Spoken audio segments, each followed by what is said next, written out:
Comenzamos la sesión primera del seminario que voy a impartir este curso sobre la verdadera vida en el espíritu.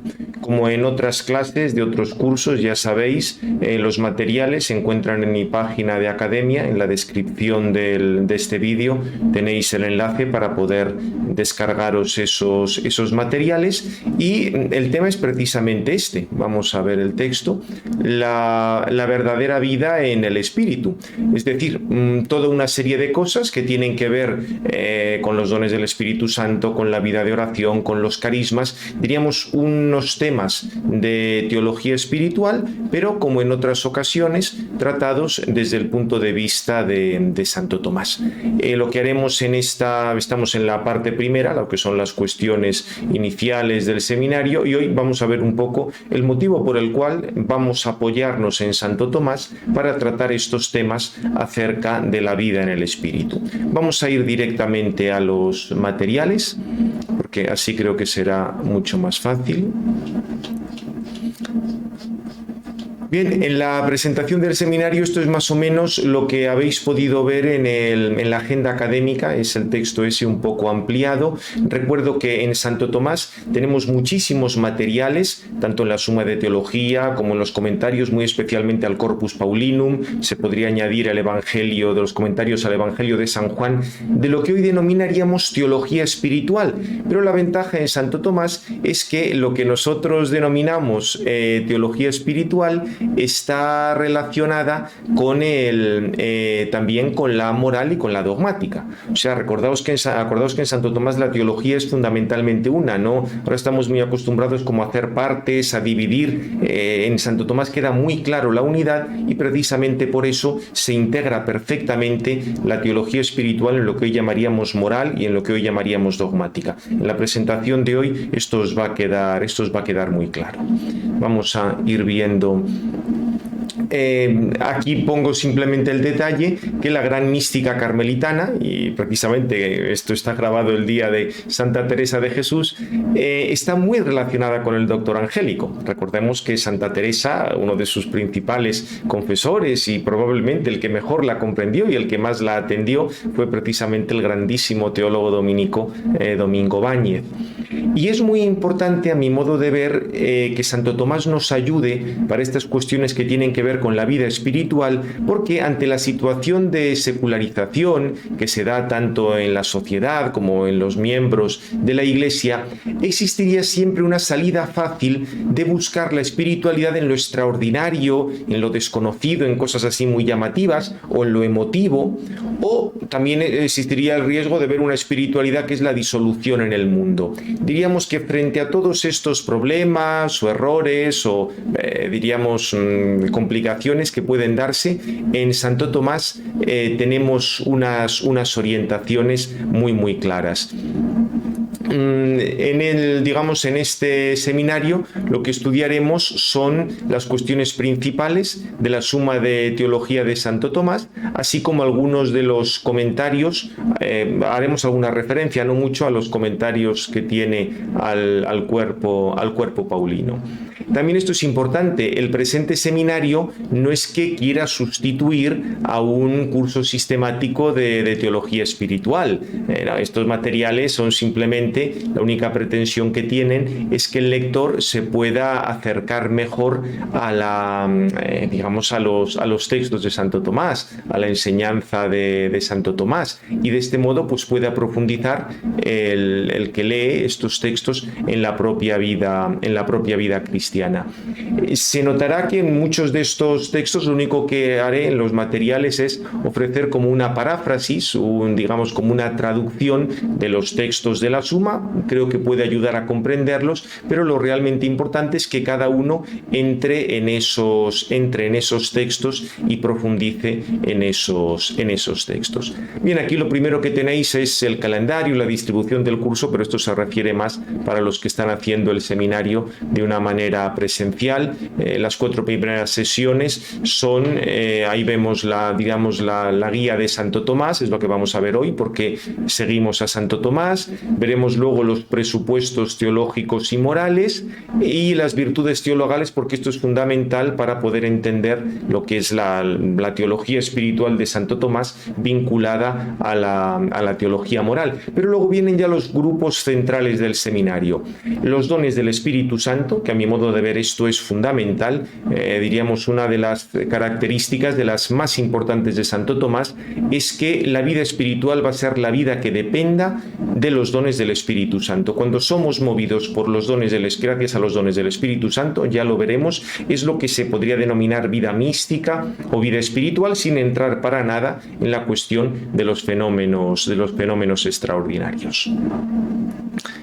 Veremos los dones en general, don de entendimiento, sabiduría, ciencia y consejo. Estos dones especulativos son muy importantes porque la oración mística realmente es el ejercicio de estos dones, del de entendimiento, sabiduría y también ciencia. Por supuesto, los dones de temor, piedad y fortaleza. Y luego daremos una visión de conjunto sobre la importancia de los dones del Espíritu Santo y la vida mística. Esta parte, a mi modo de ver, es la más importante de todo el seminario. El segundo bloque está centrado en torno a la virtud de la religión, oración, adoración a Dios, alabanza, también cómo se integra esto con el mismo culto litúrgico, porque en este punto muchas veces hay cosas que no se comprenden bien. Y la parte cuarta es la cuestión de los carismas. Este punto he querido tratarlo porque a veces con la cuestión de los carismas se mezcla el carisma con la búsqueda de lo extraordinario. Mucha gente pretende tener carismas pues porque ha asistido a determinados grupos de formación. Bien, aquí hay que precisar toda una serie de cosas y creo que Santo Tomás nos ayuda mucho para entender qué es un carisma y los carismas fundamentales. Veremos que el tema de la profecía va a salir mucho y además es curioso porque en este tema de los carismas Santo Tomás casi al hablar de la profecía, casi va a aprovechar para darnos un repaso de muchísimas cosas de teoría del conocimiento. Las da por supuestas, las va explicando, o sea que al mismo tiempo que recordamos cosas básicas de teología espiritual, también recordamos cosas esenciales que tienen que ver con la misma noción de conocimiento.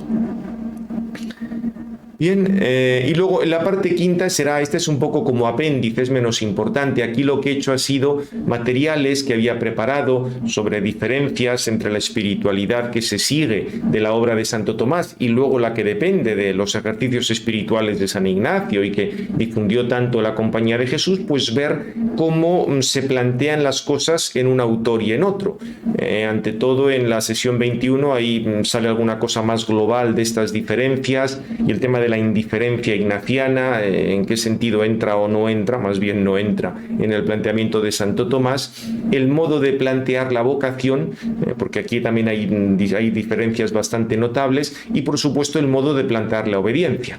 En San Ignacio hay unas afirmaciones sobre la obediencia que son muy características de la Compañía de Jesús, pero que son distintas de cómo las plantea Santo Tomás. Y luego, por último, ya como cierre, tuve que preparar el curso pasado algunas observaciones, algunos me pidieron en torno a algún libro de Manglano que se ha difundido bastante, y la última sesión la dedicaremos a ver un poco estas cuestiones. Bien, las introducciones prácticas se refiere sobre todo a los que están realizando el seminario presencial, las intervenciones que tendrán que hacer en clase, pero para las grabaciones que voy a subir en el canal, esto evidentemente nos interesa menos. Respecto a la bibliografía, cito aquí algunas cosas muy básicas. Hay otros muchísimos que se podrían tratar, cualquiera de los grandes cursos de teología espiritual. Podríamos haber citado muchísimos textos de Garrigou-Lagrange o de otros autores clásicos, pero he querido centrarme en algunos que me parecen interesantes, de don Ignacio Andereggen, La experiencia espiritual, una introducción a la vida mística, creo que merece la pena, y un poco un resumen de esto es lo que tenéis en el artículo de Federico Martínez Chavarría, La vida mística, perfección del hombre según Santo Tomás. Es una cosa que preparó para Aquinas y se encuentra en la misma página del profesor Echavarría de Academia. También este es uno de los clásicos del padre Arintero, La verdadera mística tradicional. Es simplemente una recopilación de artículos que lo había publicado pero diríamos, aparece ahí esto que luego de él aprendió muchísimo Garrigou, esta cuestión de que había que recuperar la verdadera mística, acudiendo a Santo Tomás, acudiendo a Santa Teresa, San Juan de la Cruz. Había habido cosas que se habían mezclado en el decurso de la historia, y creo que aquí la labor del padre Arintero fue muy interesante, y este libro merece la pena. En la página esta de Traditio P tenéis un montón de autores dominicos, entre otros, están muchísimas cosas de Arintero. El que esté interesado lo puede descargar ahí. Y también muy interesante del padre Ramírez, Los dones del Espíritu Santo, una traducción que publicó el padre Victorino Rodríguez en castellano.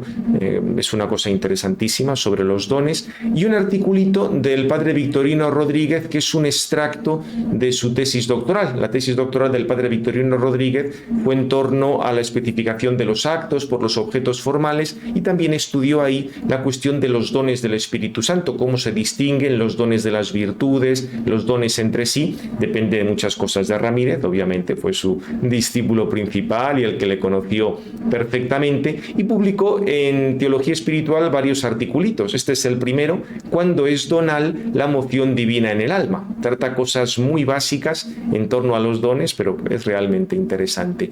Y uno de los clásicos recientes sobre Santo Tomás y la vida espiritual es el del padre Torrel, Santo Tomás de Aquino, maestro espiritual. Este hicimos más referencia en el seminario que tuve hace un par de años sobre Santo Tomás de Aquino, precisamente maestro espiritual. Solo que en el de este curso, vamos a centrarnos más en puntos concretos de los dones del Espíritu Santo, de los carismas, de la oración, etc. Va a ser, por así decir, un poco más monográfico.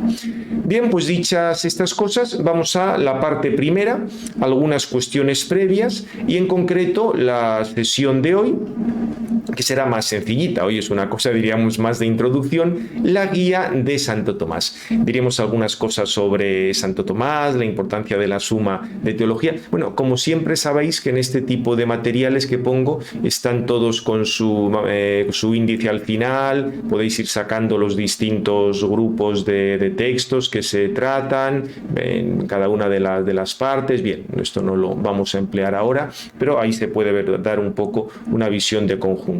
La sesión primera, repito, la guía de Santo Tomás. En la segunda y la tercera veremos una serie de cuestiones previas, de teología, de cómo plantea Santo Tomás la moral, y ver cómo se inscriben en ese conjunto lo que luego estudiaremos de los dones del Espíritu Santo. Y también en la sesión cuarta, dentro de estas introductorias, el tema de las virtudes teologales, porque sin ellas, sin fe, esperanza y caridad, no tiene sentido hablar de la vida espiritual. Pero lo primero es recordar una serie de cosas elementales. Probablemente muchos de los que escuchéis esto, si habéis hecho ya algún otro curso sobre Santo Tomás, todo esto lo conoceréis, pero vamos a dar una visión rápida para aquellas personas que no conocen tanto estos temas de Santo Tomás.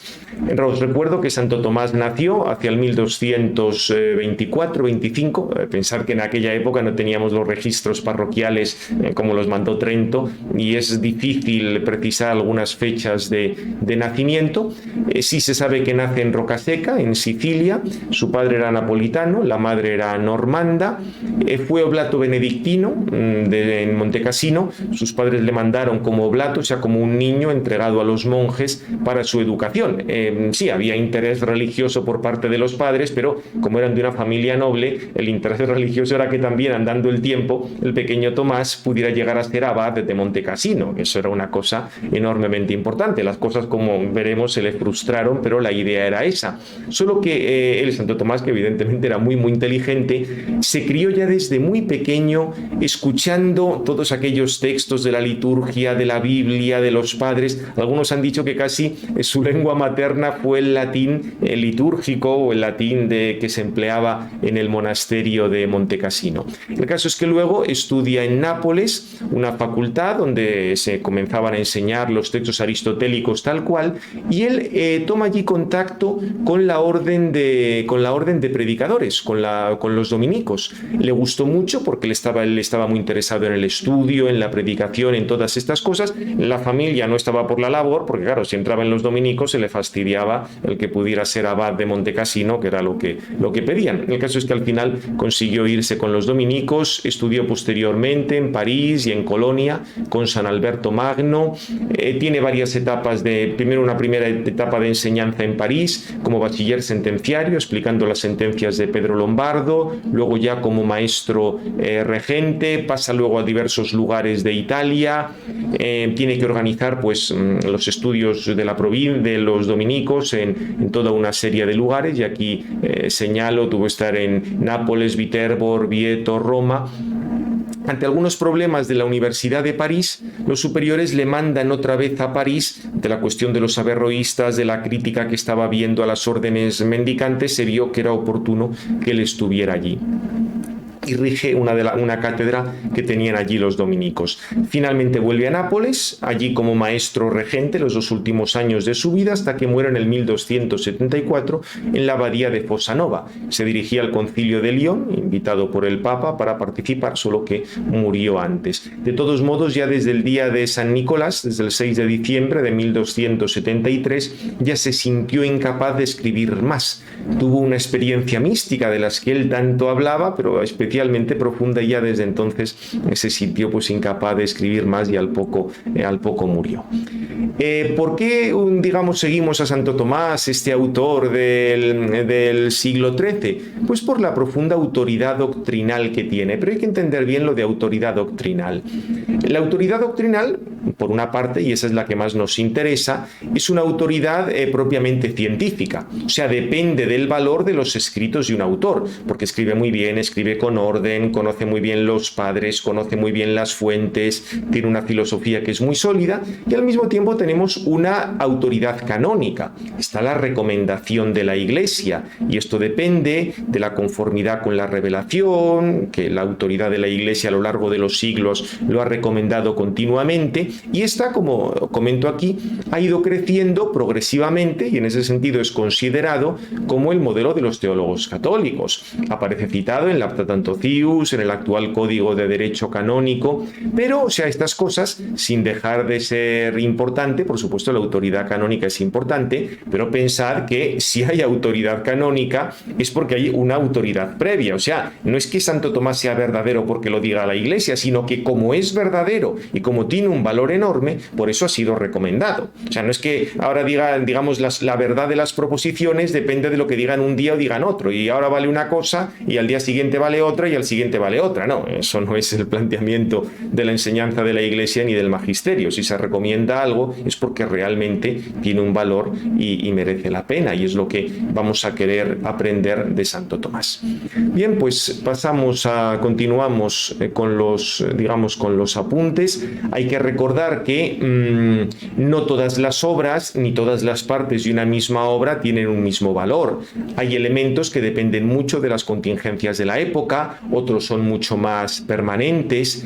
Lo que pasa es que la grandeza que tiene Santo Tomás, primero que él supo acoger, recibir todo lo bueno que había en otros autores, y también su filosofía, su teología permite recoger toda una serie de cosas que luego se han ido conociendo. Incluso, aunque esto daría para otro curso, multitud de cuestiones que tienen que ver con la cosmovisión actual entran perfectamente dentro de los grandes planteamientos de Santo Tomás, sobre todo de la participación del ser, como comentaremos inmediatamente, de la estructura ilemórfica, de la realidad. Si se comprenden a fondo, son utilísimos estos mismos planteamientos para explicar cosas en la cosmovisión de nuestros días, pero eso sería otro seminario distinto. De todos modos, en la obra más notable es precisamente la Suma de Teología, teología porque ahí aparece su habilidad para organizar las materias teológicas. Por eso en la Suma de Teología, quizá lo más importante, antes incluso de los contenidos concretos, antes incluso de la misma metodología teológica que nos presenta en la cuestión primera de la primera parte, es la estructura misma, esa noción de orden que ayuda tantísimo para que el que está aprendiendo teología pueda profundizar. Si nos queremos fijar en algunos contenidos concretos, diríamos sistemáticos o filosóficos, ciertamente su mayor aportación fue el tema de la participación del ser, o sea, haber aplicado el principio aristotélico del acto y la potencia no solo para explicar el movimiento, sino para explicar la misma composición del ente. Todo ente tiene ser, hay una composición de esencia y acto de ser, porque depende de una causa que es el mismo ser subsistente, que es el mismo Dios. Y este uso de las nociones de potencia y acto en la misma estructura del ente sirve para aclarar toda una serie de problemas, para solucionar toda una serie de cosas en torno al conocimiento que si no quedarían liadas. Evidentemente eso no lo vamos a poder ver, aunque por ejemplo todo el tema de la causa primera y la causa segunda va a ser fundamental para la teología espiritual. Si no, no se entiende absolutamente nada. Cómo Dios puede irnos moviendo y cómo Dios nos va moviendo. Veremos que al hablar de los dones del Espíritu Santo, al hablar de la profecía, en multitud de cosas nos acabarán saliendo temas que son muy, muy especulativos. O sea, la teología espiritual de Santo Tomás no son homilías, no son discursos piadosos, es estudiar a fondo en qué consiste la vida del Espíritu. Lo iremos viendo. Respecto al género de la obra, la Suma de Teología, la Suma está dentro del género de la Sume, que eran un género muy frecuente en el siglo XIII. En aquella época, esto ya venía de la antigüedad, pero pensemos que era bastante difícil tener obras completas de muchos autores. Entonces había una tendencia a preparar extractos, florilegios de textos, sea de la Biblia o de los padres. Lo que pasa es que, como esas autoridades a veces no concordaban o parece que decían una cosa y otra cosa diferente, pues existió la costumbre de compararlas unas con otras y a partir de ahí se planteaba la quaestio o la disputatio para aclarar el valor de determinados textos. Unos padres parece que dicen una cosa, otros parece que dicen otra, en un texto de la Biblia parece que dice una cosa, pero luego lo comparamos con otro y no está claro. Entonces ahí hay una cuestión. ¿Cuál es el sentido de todos estos textos? Y así las sumas son un conjunto de cuestiones. Evidentemente las cuestiones o el agrupar las cuestiones ya era un género muy antiguo, venía de Aristóteles y de otros en la antigüedad, pero en esta época lo que hacen es que las sumas van como agrupando cuestiones. Se trataba de cuestiones en torno a la doctrina revelada o bien una parte de la doctrina revelada. Por ejemplo, hay sumas de sacramentos, en las cuales se van planteando cuestiones en torno a los sacramentos, o por ejemplo, cuestiones morales que salen, que los confesores tienen que saber para poder resolver las dudas de los penitentes. Summe para discutir con los herejes, donde hay los argumentos pues, que se planteaban al tratar con los diversos herejes. Entonces, Santo Tomás esto lo tiene claro en el prólogo de la Suma de Teología. Dice que el objetivo es exponer breve y claramente, según lo permita la materia, las cosas que pertenecen a la Sagrada Doctrina. Y así toda la Suma de Santo Tomás se articula tiene una unidad de contenido. Lo iremos viendo, en la cual hay tres partes, ahora las veremos inmediatamente, pero dentro de cada parte lo que hay es todo un conjunto de cuestiones, o sea, las sumas se articulan en torno a las cuestiones y dentro de una cuestión hay artículos, o sea, tenemos una de la parte primera, prima secunde, segunda secunde, tercia pars, y dentro de eso encontramos muchas cuestiones, y las cuestiones a su vez están divididas en artículos. La unidad fundamental es la cuestión, no el artículo, porque esto alguien se puede liar, pensar que no, lo más básico es el artículo. No, el artículo hay que verlo dentro de una cuestión. Cuando lo vayamos estudiando lo vais a captar inmediatamente. dentro de cada artículo la estructura más o menos es la misma. Se plantea la cuestión en términos precisos, se proponen argumentos a favor de una posición y a favor de la otra, y al final tenemos una solución de cómo hay que responder a esa pregunta, y hay que, diríamos, aclarar los argumentos que eran contrarios a la respuesta dada. Esto no es que se lo invente Santo Tomás, esto era normal en toda la Edad Media y antes. Lo que pasa es que Santo Tomás en la Summa Theologiae lo que va a hacer es que va a seleccionar solo los argumentos principales. En las cuestiones disputadas, por ejemplo de veritate, de potencia, ahí sí que hay muchísimas cuestiones muchísimos argumentos a favor, argumentos en contra, una cantidad de razones y respuestas, pero aquí Santo Tomás en la Suma de Teología está pensando sobre todo en los principiantes, y para no liarles presenta solo una serie de argumentos básicos. En general suelen ser 3, a veces pone más, pero lo normal es que haya 3.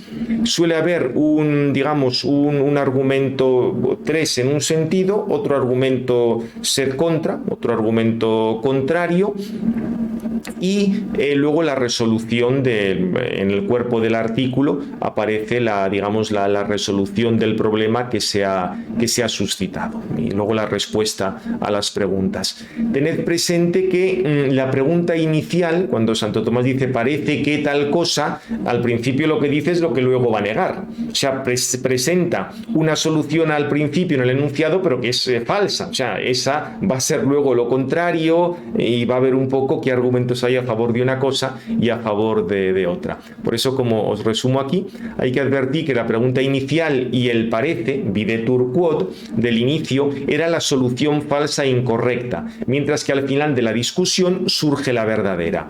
Y ya para concluir, él va respondiendo a los argumentos que se habían hecho a favor de la posición incorrecta. O sea, como se puede ver, y por esto es tan importante estudiar a Santo Tomás y nos sirve mucho para llegar a esa mente teológica de la que habla el mismo Santo Tomás. La teología, por supuesto, se basa en la autoridad, pero hay que pensar, hay que ver un argumento, otro argumento, en qué se basan estos argumentos, y así tenemos esa capacidad de pensar las cosas que están en la revelación, no porque nos las inventemos, pero en Santo Tomás la teología no es simplemente repetir lo que han dicho porque lo ha dicho, esto es verdadero porque lo ha dicho tal. Bueno, vamos a ir viendo qué argumentos da, qué argumentos no da, cómo se apoya esto en la escritura, qué razonamientos hay. O sea, por eso Santo Tomás es tan importante lo que dice en la Suma para, diríamos, formar esa mente teológica y pensar dentro de la revelación. Bien, esto es un poco las características así más generales dentro de cada cuestión. Repito, hay artículos, y luego lo que he dicho antes de las partes de la suma. Lo vamos a ver inmediatamente, pero desde el punto de vista práctico, esto creo que lo sabréis todos. Para citar la suma, primero se cita la parte primera, la prima secunde, segunda secunde y la parte tercera. Después viene el número de la cuestión y después viene el número del artículo. O sea, será, por ejemplo, 1,23,2. Es decir, sería la parte primera, la cuestión 23, que es la de la predestinación, el artículo 2, que ya trata un aspecto de esa cuestión. Si se quiere precisar ulteriormente, se puede añadir la letra C para indicar que el argumento al que nos referimos está en el cuerpo de la respuesta del artículo, o si es una respuesta a las objeciones, ad primum, ad secundum, ad tertium. Ya os digo que en general en la suma no suele haber más de 3. Algunos tienen 4 y algunos excepcionalmente 5, 6, 7, pero lo normal es que tengamos solo 3 argumentos que luego se van a responder al final. Bien, de todos modos, lo más importante en la suma es la estructura que tiene, porque la clave es la pretensión de orden de la suma. Como recuerdo aquí, Santo Tomás la pensó como un instrumento para comenzar el aprendizaje de la teología, evitando algunos defectos y otros textos. Vamos a ver, Santo Tomás nos indica aquí que en realidad estos problemas que tienen los manuales de teología de entonces los siguen teniendo los de ahora, o sea que en ese sentido no han cambiado demasiado las cosas. Vamos a ver esto porque es muy interesante lo que dice. explica que el doctor de la verdad católica tiene por misión no solo ampliar y profundizar los conocimientos de los iniciados, sino también enseñar y poner las bases de los que son incipientes, según lo que dice el apóstol, como a párvulos en Cristo os he enseñado, tal. Por esta razón, en la presente obra nos hemos propuesto ofrecer todo lo concerniente a la religión cristiana del modo más adecuado posible para que pueda ser asimilado por los que están empezando. O sea que la suma está pensada para ser asimilada por los principiantes. ¿Pero en qué sentido? Este que explica aquí. Hemos notado que los novicios en esta doctrina se encuentran con serias dificultades a la hora de enfrentarse a la comprensión de lo que algunos han escrito hasta hoy. Y aquí vamos a ver los defectos porque, repito, esto lo vemos también en nuestros días. A veces por el número excesivo de inútiles cuestiones, artículos y argumentos. O sea, se tratan un montón de cosas que en un primer momento no haría falta tratar. Otras por el mal método con que se les presenta lo que es clave para su saber, pues en vez del orden de la disciplina se sigue simplemente la exposición del libro que se comenta o la disputa a que da pie tal o cual problema concreto. Otras veces por la confusión y el aburrimiento que en los oyentes engendran las constantes repeticiones. O sea, evidentemente, si hay muchas repeticiones, la gente se acaba aburriendo.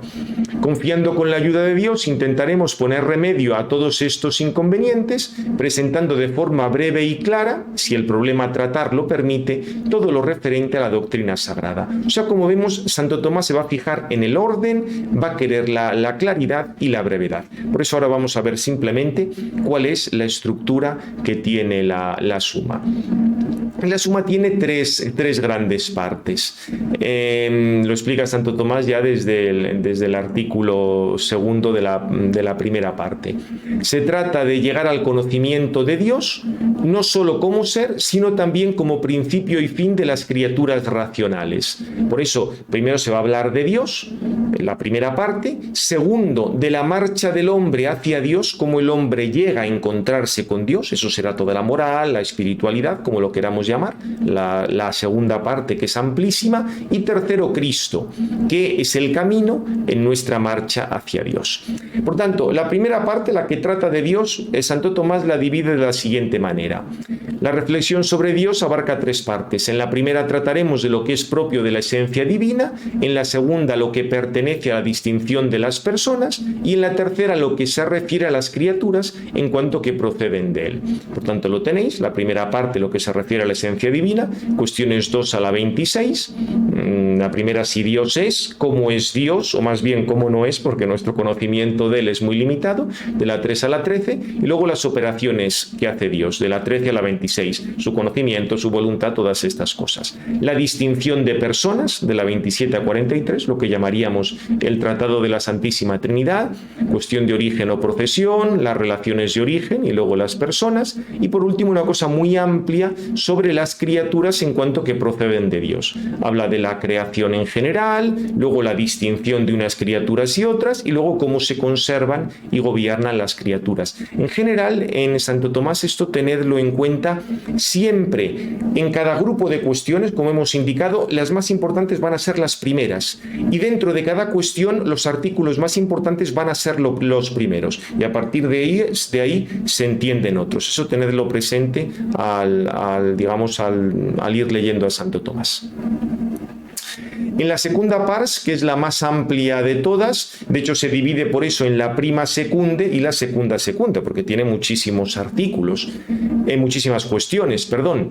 El objetivo, nos lo explica Santo Tomás, es el itinerario del hombre hacia Dios, teniendo en cuenta que el hombre es una criatura libre.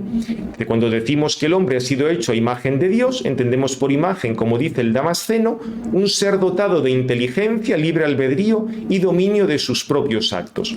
Por eso, después de haber tratado del ejemplar de Dios y de cuanto produjo el ser divino según su voluntad, nos queda estudiar su imagen, es decir, el hombre, como principio principio que están bien de sus propias acciones, por tener libre albedrío y dominio de sus actos. Porque la clave está, esto es una cosa interesantísima que veremos el próximo día, hay un fin que el hombre tiene que alcanzar, pero ese fin lo alcanza mediante sus acciones, unas acciones para las que le va a hacer falta la ayuda de la gracia. Entonces, toda la vuelta a Dios, y en ese sentido toda la moral, tiene dos partes, el fin y cómo alcanzamos el fin. Para alcanzar el fin nos hacen falta los actos humanos, primero estudiados de una manera en general, ahí lo tenéis, los actos humanos primero en sí mismos, los que son propios del hombre, los que son libres, deliberados, de la cuestión 6 a la 21, y los comunes con los animales, las pasiones. Santo Tomás da una enorme importancia a la cuestión de las pasiones. Fijaos, 20 y tantos artículos para las pasiones. Aquí hay todas unas cuestiones que tienen que ver con lo que hoy actualmente se llama psicología, interesantísimo. El que quiera ver en esto, la página del profesor Martín Echavarría tiene una cantidad de cosas muy, muy valiosas en este campo. Y los actos humanos dependen de unos principios intrínsecos, fundamentalmente los hábitos, las virtudes, también los vicios cuando se trata de actos malos que son los pecados, y de unos principios extrínsecos que van a ser fundamentalmente la ley y la gracia. Y luego ya en la secunde, Santo Tomás va a estudiar los actos humanos más en particular, pero a partir del esquema de las virtudes. Primero virtudes teologales, fe, esperanza y caridad, y luego virtudes cardenales, prudencia, justicia, fortaleza y templanza. Luego, claro, en cada una de estas virtudes Santo Tomás pone virtudes secundarias o dones del Espíritu Santo relacionados con esas virtudes, en fin, pero toda la moral se organiza en torno a las virtudes. Y luego, por último, hablará de de los actos que son propios de algunos estados. Aquí trata cosas de la vida contemplativa y aquí trata cosas de los carismas. Algunas de estas cuestiones la veremos con mucho detalle para hablar de la profecía y de otros carismas, igual que muchas cosas que tienen que ver con la vida espiritual las trata Santo Tomás al hablar de la virtud de la religión. La religión para Santo Tomás es algo que tiene que ver con la justicia, con lo cual está relacionada con la virtud cardinal de la justicia. La religión sería la justicia respecto a Dios. Todo esto ya lo iremos viendo. Y en la tercera parte está referida a Cristo.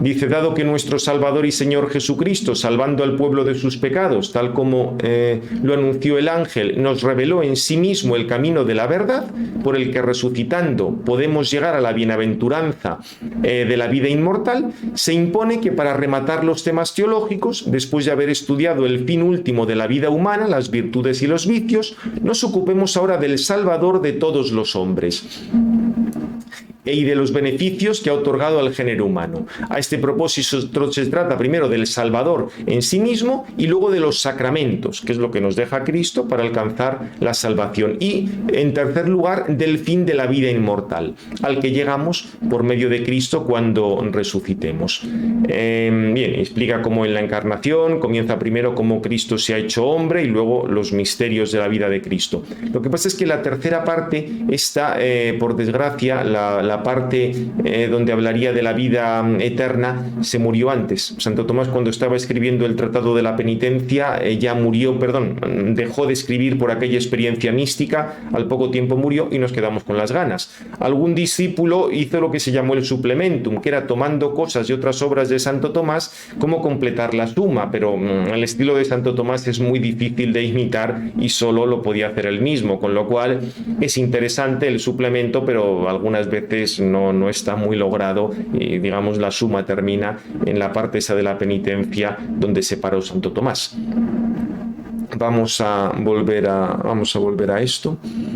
Aquí os lo explico. Bueno, el misterio de la encarnación, de las cuestiones 1 a la 26, habla primero de la conveniencia, luego cómo se da la unión del verbo encarnado, la unión hipostática, cómo es la naturaleza que Cristo asume, todo esto, de la cuestión 2 a la 15, las consecuencias a la unión del verbo encarnado, pues las características que tiene, diríamos que se siguen en la humanidad de Cristo, y luego esta parte muy interesante interesante, lo que serían como los misterios de la vida de Cristo, lo que Cristo ha hecho y ha padecido.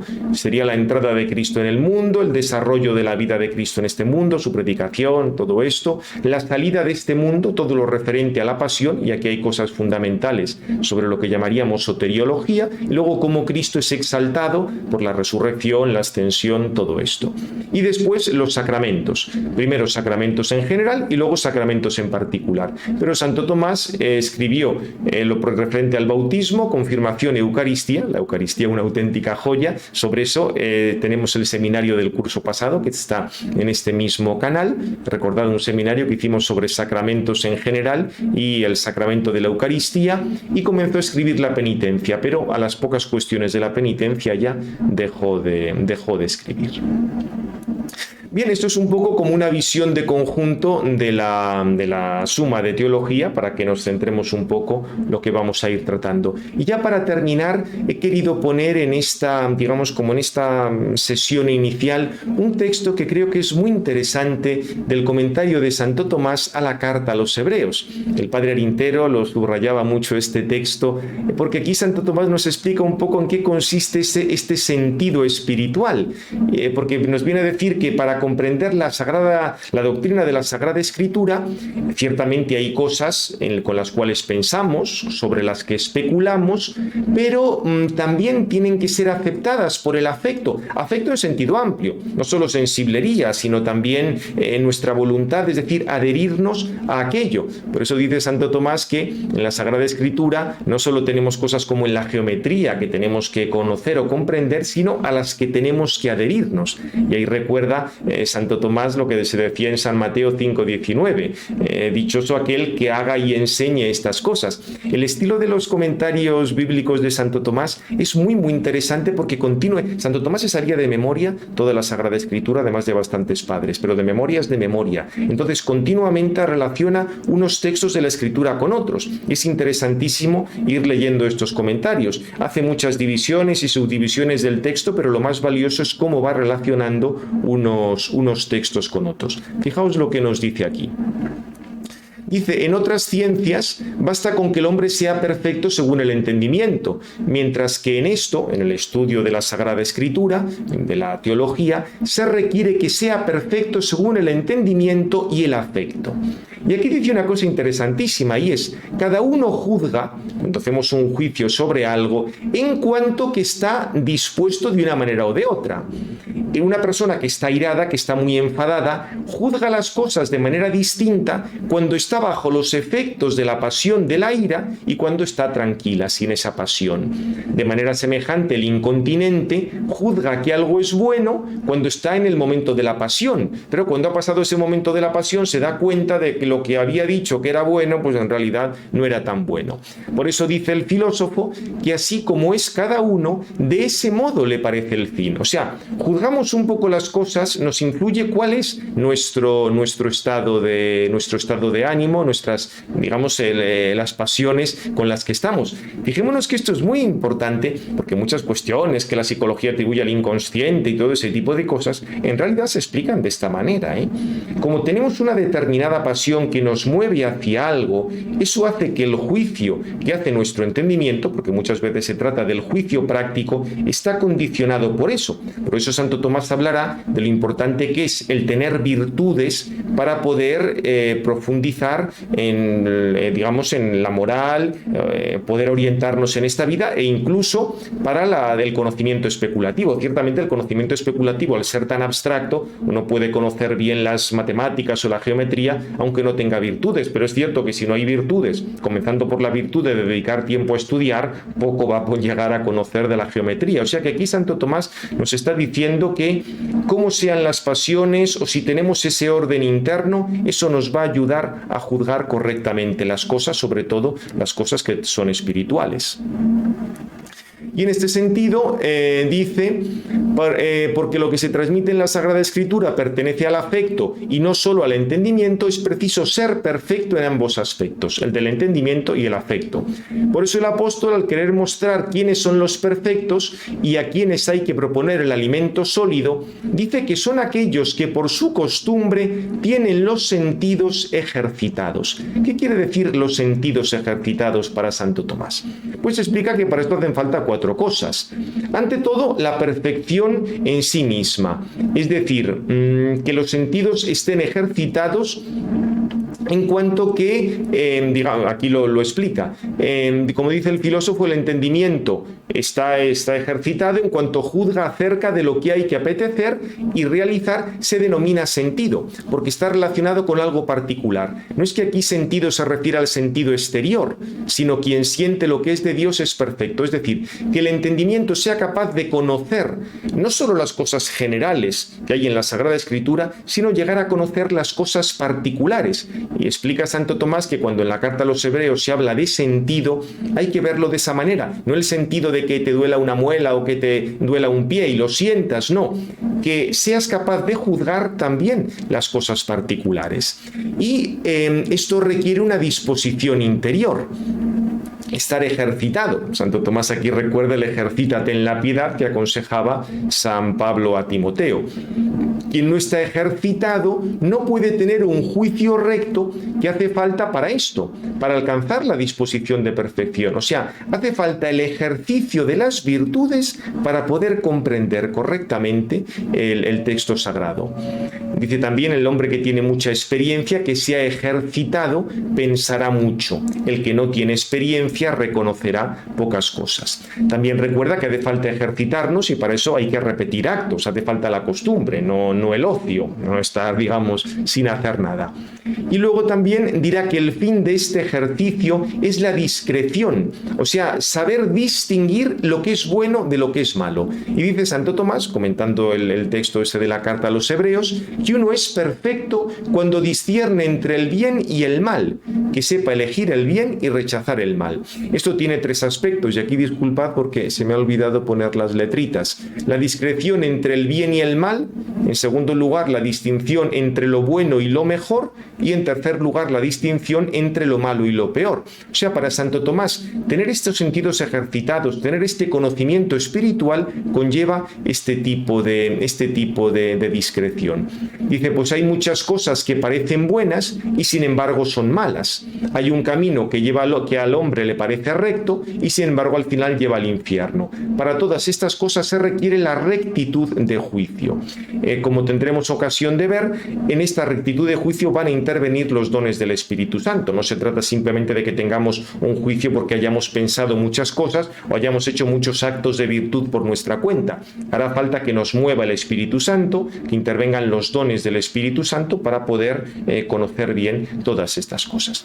Bien, pues esta ha sido un poco la presentación del seminario. Han sido cosas muy, muy genéricas. Seguro que algunos ya conocíais todo esto, pero hacía falta presentarlas antes de entrar ya en los próximos días en las cosas más concretas del seminario, aunque recordad que los próximos 3 días seguiremos viendo algunos aspectos, diríamos, de tipo introductorio. ¿Qué quiere decir ir avanzando para conseguir el fin? ¿Qué quiere decir que nos mueve el que está el Espíritu Santo? ¿Qué quiere decir las virtudes teologales? Tenemos una serie de cosas muy genéricas para luego ir estudiando cada uno de estos temas. Pues terminamos ya.